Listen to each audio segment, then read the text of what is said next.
Hi, today's Back Friday and your liver might be tired. Welcome to the Daily Spoonful with the Primal Professor. Today we're talking about real facts that change real lives.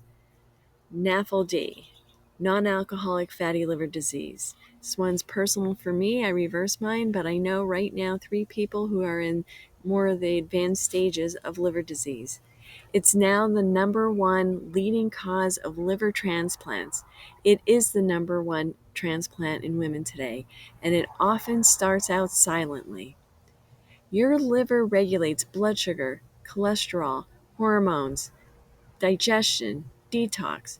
It has over 500 jobs in the human body. When it's overloaded with sugar, high fructose corn syrup, seed oils, or insulin resistance, it stops properly storing fat, and it starts storing fat within the liver.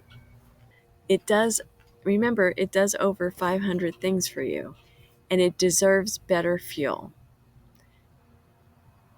The liver is like the quiet janitor of your body, working overnight to clean up all the mess. But if it's overloaded with sugar and seed oils and high fructose corn syrup and carbs, it gets behind. You might notice fatigue, weight gain, or some skin issues. Most doctors won't catch it early because the liver enzymes might not go up or will remain normal for a long time while the disease is advancing. But metabolic healing starts in the kitchen before the diagnosis. So, I want you to add leafy greens, eat healthy fats, and reduce all carbohydrates, especially avoid the ones with a lot of sugar or high fructose corn syrup.